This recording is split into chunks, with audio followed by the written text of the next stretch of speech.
Oke, halo semuanya. Assalamualaikum warahmatullahi wabarakatuh. Salam sejahtera untuk kita semua. Selamat bergabung kembali bersama saya di program pembelajaran fisika itu mudah. Oke, kali ini kita akan membahas tentang gelombang partikel. Ya, nanti di dalam gelombang partikel ini akan membahas tentang dualisme gelombang dan seterusnya. Oke, untuk selanjutnya perhatikan bahasannya. Nah, di dalam gelombang partikel ada sebuah pembahasan itu teori kuantum cahaya. Ya, oke. Di sini kita akan mempelajari tentang energi cahaya kayak apa. Ya. Oke, lanjut. Nah, ini materinya yang akan kita bahas atau sebuah pembahasan. Yang pertama teori kuantum, yang kedua dualisme gelombang, yang ketiga hipotesa de Broglie. Nah, yang terakhir adalah gejala Compton. Kemudian nanti kita akan membahas soal-soalnya ya. Oke, lanjut kita bahas satu persatu. Oke, teori kuantum. Nah, di sini saya tampilkan gambar matahari yang sedang bersinar. Ya, dari dulu sampai sekarang itu ilmuwan-ilmuwan ya, terutama ilmuwan luar negeri itu selalu meneliti gejala-gejala alam termasuk cahaya. Nah, kenapa kita bisa melihat? Nah, anggapannya yang pertama itu dari Plato. Plato ya. Nah, Plato itu begini, kita bisa melihat benda karena dari mata keluar kayak kumis-kumis peraba. Nah, tapi Plato tidak bisa menerangkan apa itu. Nah, kemudian uh, ilmuwan Mesir Al-Hasan ya, Al-Hasan. Al-Hasan menerangkan bahwa kita bisa melihat benda karena benda memancarkan sesuatu ya, sehingga sesuatu itu jatuh di mata. Tapi Al-Hasan juga gagal, tidak bisa menjelaskan apa itu yang jatuh ke mata. Nah, berikutnya yang ketiga diantaranya adalah Snellius. Snell ya, nulisnya kayak gini. Snellius. Nah, Snellius dia meneliti tentang apa itu cahaya gitu ya. Nah, ternyata dia justru gagal. Dia justru menemukan pemantulan dan pembiasan. Jadi sehukum hingga dia menemukan hukum yang tidak sengaja, yaitu hukum Snellius gitu ya. Nah, berikutnya sampai terus dan terus ada Newton. Menurut Newton begini, cahaya merupakan paket-paket energi. Jadi ada di sini ada paket-paket energi kayak buntelan-buntelan gitu ya. Nah, Newton juga tidak bisa menerangkan apa itu gitu.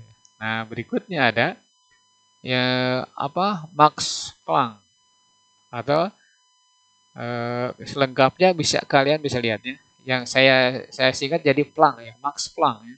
Nah, itu terkenal dengan teori kuantumnya. Nah, Max Planck. Nah, gini ya. Oke. Nah, sekarang menurut dia bahwa gini, cahaya terdiri atas paket-paket. Nah, ini kan ada berkas-berkas cahaya ya. Nah, berkas cahaya. Cahaya terdiri atas paket-paket kecil. Nah, mirip dengan Newton menerangkannya. Paket-paket ya. Paket-paket kecil. Nah, menurut dia menamakan dirinya, menamakan ini paket-paket kecil yang disebut kuanta. Ya. Nah, ini dia menggunakan kuanta. Ya, kuanta. Nah, kuanta yang bergerak dengan kecepatan cahaya, ya, dia bergerak dengan kecepatan cahaya yang ditemukan oleh Maxwell ya, Maxwell.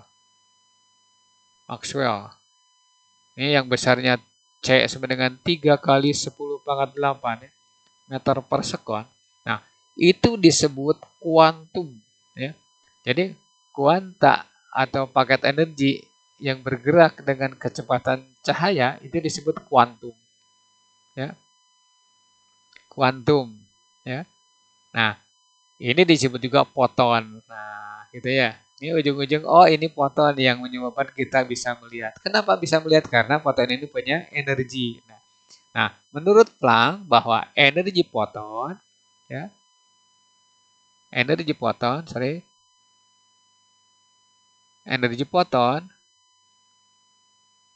atau tiap foton itu sebanding dengan frekuensinya, ya. Sedangkan cahaya yang dipancarkan ini kan ada merah, kuning, hijau, biru, ungu, ya sampai seterusnya. Nah, berarti nanti frekuensinya juga beda-beda. Nah, E sama dengan HF, gitu ya. Nah, H itu apa? H itu konstanta Planck, ya. Konstanta Planck, ya. Nah, di mana H itu besarnya di sini aja tulisannya. H sama dengan 6,625 kali 10 pangkat minus 34, ya.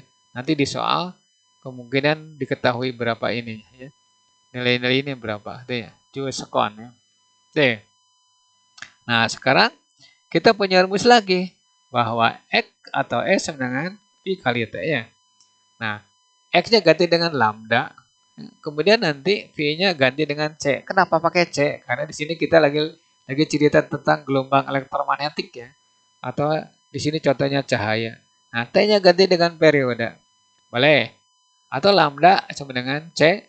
Nah, T-nya ganti dengan 1 per F. Berarti nanti lambda itu sama dengan C per F. Nah, nanti F-nya ganti.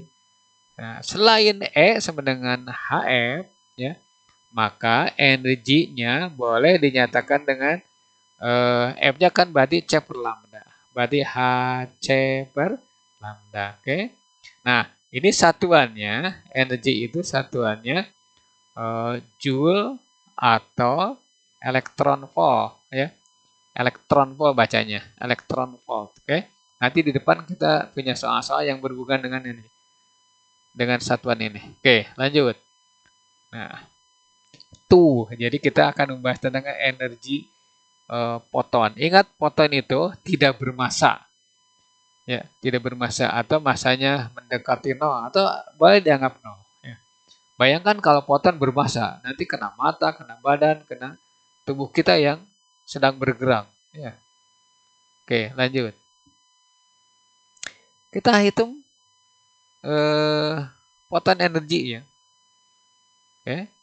Nah, perhatikan nih soalnya nih. Perhatikan. Kita jawab langsung, ya. Nah, H-nya tidak diketahui, maka, ya, boleh langsung diketahui H sama dengan, kalau tidak ada pakai yang ini, 6,625 kali 10 pangkat minus 34, ya. Joule sekon. Joule detik, ya. Nah, sekarang di sini frekuensi itu 2,5 kali 10 pangkat 14. Ya, 14 Hz. Ya, oke. Nah, kemudian ditanyakan energi foton. Ini ingat satu foton, ya. Satu foton berfrekuensi sekian. Oke, jawab kita sebut HF, ya. Nah, ini berarti 6,625 kali 10 pangkat minus 34. Nah, kalikan frekuensinya di situ 2,5 kali 10 pangkat 14, ya. Nah, nanti ini 6,625, ya. Nah, ini dengan ini nih. Nah, tinggal 2,5, ya, kali 10 pangkat. Nah, di sini berapa? 34, 14, berarti minus 20, kan? Nah, gitu. Minus 20. Nah, sekarang kita hitung berapa nilai dari perkalian itu, ya. Nah, sebenarnya kita tidak perlu ngitung besarnya berapa. Nah, yang penting cara kerjanya. Tapi nggak apa-apa lah. Kita hitung. Nah, didapat itu 16, ya. 16,5625. 5625 kali 10 pangkat minus 20, ya.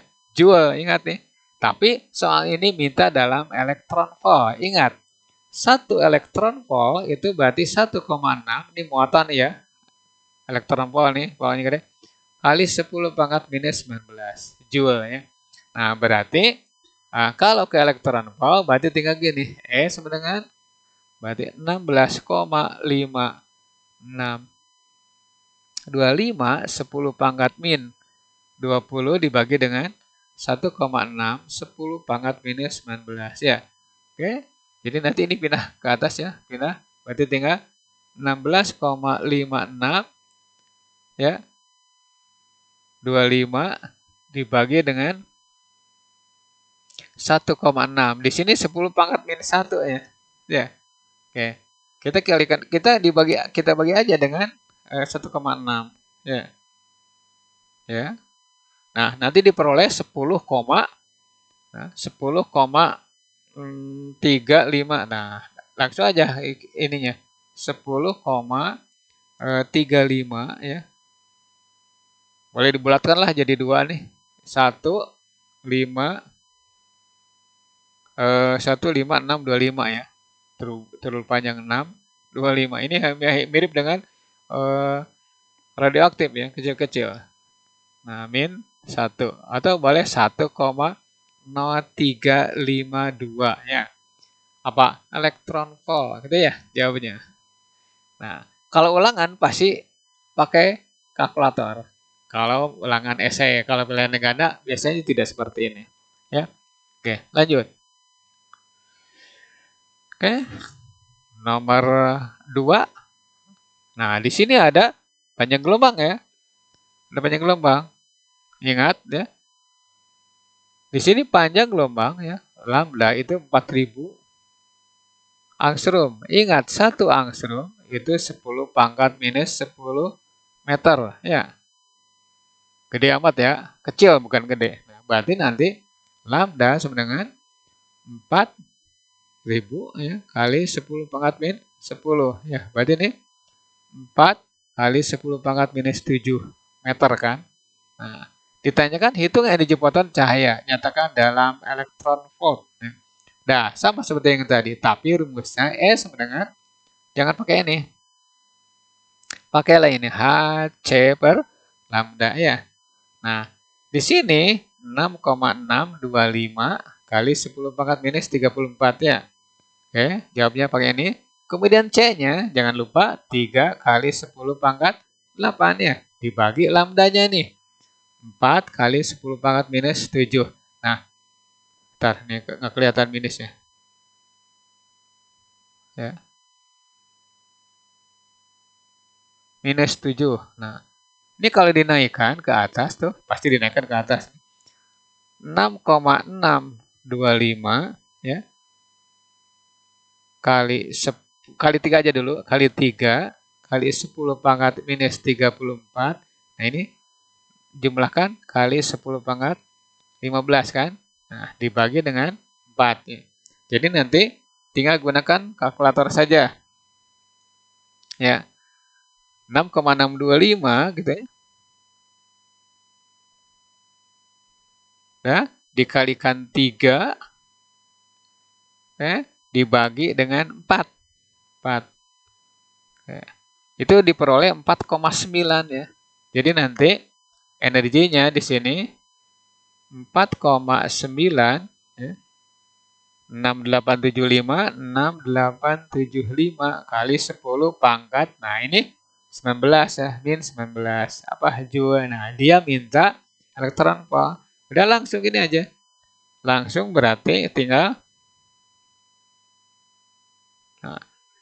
bagi. Berarti nanti energinya jika dinyatakan dengan elektron volt tinggal 4,96875 10 pangkat min 19. Nah, dibagi dengan 1,6 10 pangkat min 19. Coret ya. Ininya dengan ini. Coret. Berarti tinggal dibagi dengan 1,6 saja. Nah, nanti diperoleh 3,1 elektron volt ya. Berarti energi foton untuk panjang gelombang 4000 itu 3,1. 3,105. Udah bulatkan aja 3,11 elektron volt ya. Gitu ya. Oke. Gampang kan? Nah. Oke, soal 3 nih sebetulnya bukan 4 nih. 3. Tapi nggak apa-apa lah, kita lewat aja.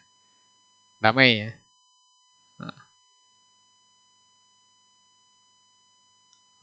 Soal 4 ya.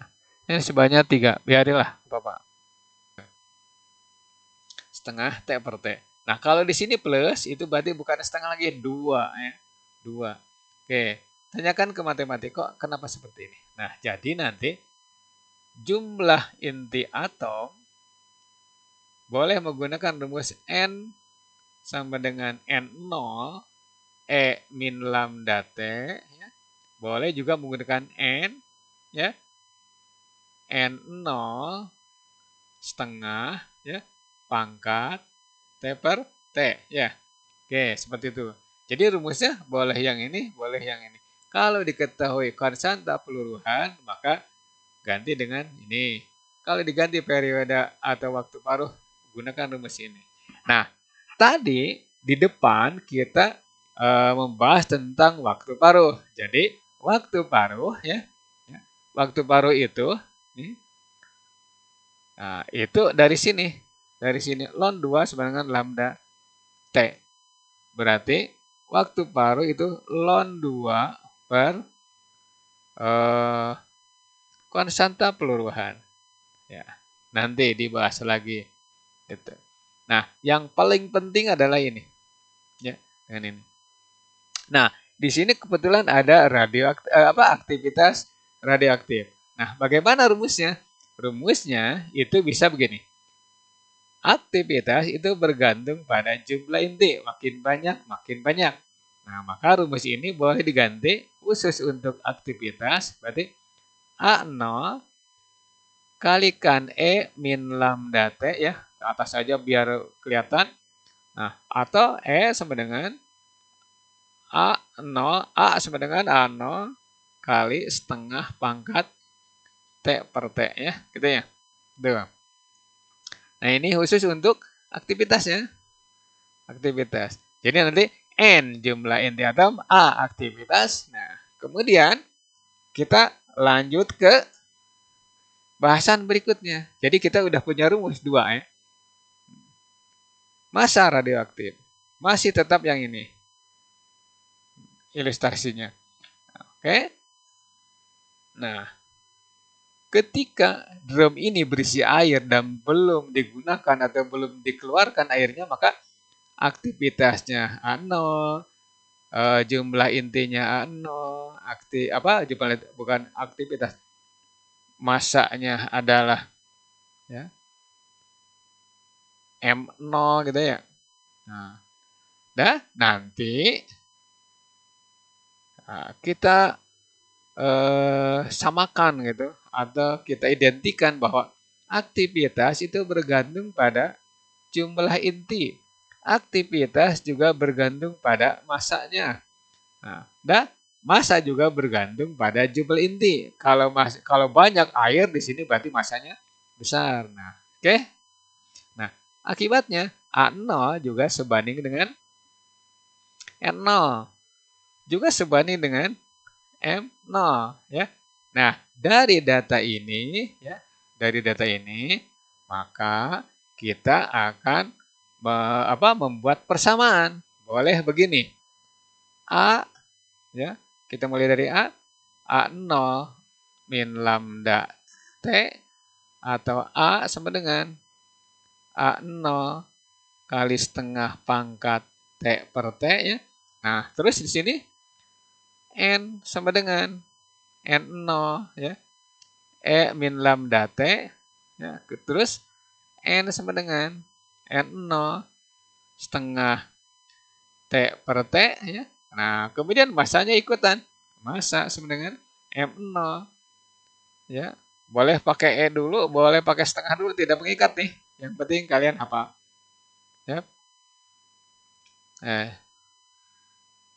E min lambda T atau M sama dengan M0 setengah pangkat T per T ya.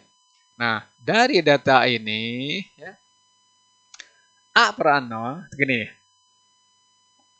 A per A0 kemudian M atau N boleh M per M0 atau N per N0 atau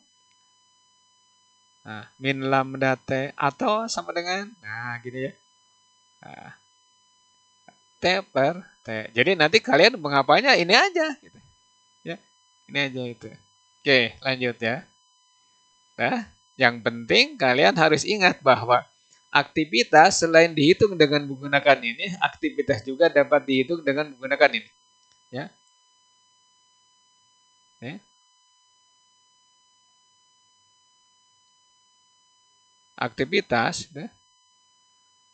A itu sama dengan lambda N. Ya. Nah, kemudian A itu boleh diganti ln 2 per T kalikan N. Ya, N itu apa ngitungnya? Jumlah inti atom. Berarti harus ingat ke sini bahwa ya massa kali bilangan Avogadro ya. Avogadro nih AP per mR. Itu ya cara ngitungnya. Di depan kalau nggak salah sudah kita bahas. Oke? Jadi nanti bahasan ini tujuannya adalah menghitung berapa aktivitas sekarang, berapa massa sekarang, berapa jumlah inti sekarang ketika melurus sekian T atau sekian tahun, sekian bulan, sekian minggu. Oke? Nah, begitu penjelasannya. Mudah-mudahan dapat dimengerti. Jadi tujuannya adalah ke sini. Ke sini. Oke, lanjut. Nah, jumlah inti atom sama seperti yang tadi. Nah, jumlah inti atom tinggal ngitung saja. Atau saya tulis lagi ya. Saya tulis lagi. Jadi hasil penurunan jumlah inti atom. Ya, jumlah inti atom setelah T meluruh ya. Meluruh selama T. Itu gini. N0 ya. Nah, kemudian E min lambda T. Ini sebenarnya udah dibahas di depan. N bisa N0 kali setengah dalam kurung ya. Ini T per T. Begitu ya. Jumlah inti atom. Ini awal, yang ini akhir. Ya, gitu. Oke, mudah-mudahan mengerti dengan ilustrasi ini. Nah, ini contoh soalnya ya. Boleh pakai F, boleh pakai V ya. Ini radioaktif. Boleh. Tapi yang benernya aktif V. Ya, oke. Nah, di sini massa radioaktif setelah 5 bulan tinggal 75% dari semula.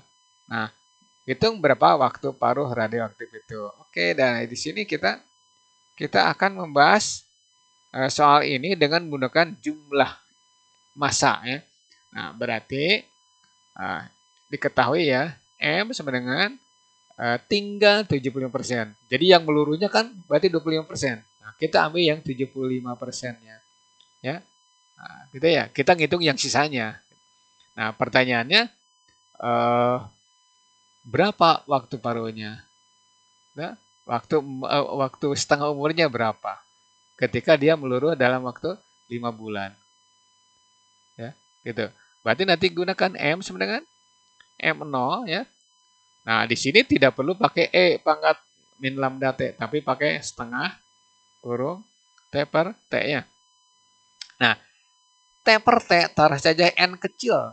Nah, berarti ininya 75%, 75% kalikan M0, yang ini M0 ya, setengah pangkat N kecil ya.